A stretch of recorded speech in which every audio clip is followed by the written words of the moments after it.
Les retraites, ça nous amène à notre dossier du jour. C'est aujourd'hui que le gouvernement lance un site internet pour aider davantage les personnes âgées et leurs familles. On y trouve des informations sur les aides, les solutions d'hébergement ou le prix des maisons de retraite. C'est cher, c'est souvent difficile de s'y retrouver. C'est notre enquête avec Sophie Levessière et Thierry Hackett.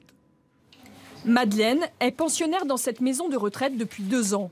Elle paye 2 400 € par mois. Elle a mis en vente sa maison et réussit à payer seule la facture. La retraite, elle passe. Il faut compléter par les économies. Non, j'ai de quoi vivre, à condition que je ne vive pas jusqu'à 126 ans, comme Madame Calment. Et je vais en avoir 94, hein, c'est déjà pas mal.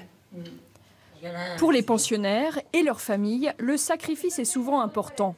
Le coût, difficile à comprendre. Il faut prendre le temps d'expliquer. Le coût est toujours mal vécu, puisqu'on est quand même sur des sommes conséquentes, autour de 3 000 € par mois. Donc il faut mettre en avant effectivement tout ce qu'il y a derrière l'hébergement, au niveau de l'hôtellerie, mais aussi la charge de la masse salariale qui est derrière l'hébergement et qui est quand même un gros point du fonctionnement des hébergements. Cette maison de retraite est gérée par une fondation à but non lucratif. Le tarif moyen, 80 € par jour, est l'un des moins élevés de la région parisienne.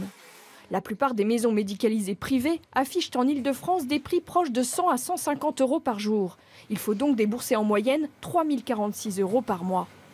Pour trouver des maisons plus abordables, c'est dans le Nord, ou encore mieux, en Bourgogne, qu'il faut regarder. Olivier cherche un établissement pour sa mère de 82 ans devenue dépendante. Cela fait 1 mois qu'il essaye de comprendre tous ces écarts de prix. Ça peut varier de 60 € à 120, 130, 150 € par jour. J'ai visité des maisons de retraite à des prix assez bas, puisque j'ai un budget limité. Je ne vois franchement pas la différence par rapport à une maison de retraite qui va coûter 100 € par jour, ce qui est à peu près la moyenne de ce qu'on peut trouver en région parisienne. Le prix du foncier n'explique pas tout. Olivier déplore le manque de transparence de certains tarifs.